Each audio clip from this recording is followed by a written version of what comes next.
Stocks jump, Nasdaq hits all-time high as coronavirus rally continues. U.S. stocks climbed again Monday as Wall Street clutched onto optimism about the economy recovering from the coronavirus crisis. The Dow Jones Industrial Average soared as much as 314.90 points, or 1.1%, to 27,425.88 by midday, building on Friday's 829-point rally fueled by a shockingly strong jobs report. The tech-heavy Nasdaq rose as much as 0.3% to a new all-time high of 9,850.30, breaking the intraday record it posted Friday.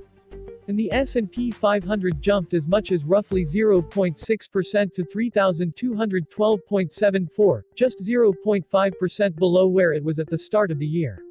The opening of the economy has been for the most part on schedule, and the more the economy can open without significant outbreaks, the more we're seeing confidence weave its way back into the consumer optimism, said Quincy Krosby, chief market strategist for Prudential Financial. Airlines got a boost Monday amid hopes about Americans resuming travel, with shares in United, American and Delta each climbing more than 5%.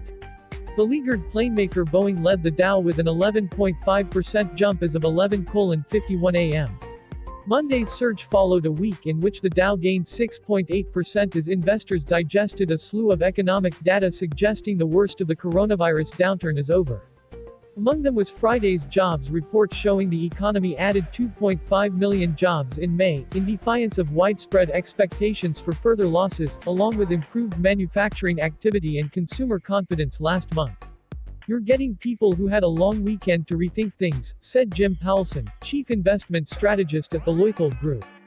"I don't think any of them are putting all their life savings in, but they're probably just upping their exposure a little bit on the idea that this reopening thing, that could go on for a little while. But the market could be in for a pullback given that the threat of the virus has not disappeared, according to experts.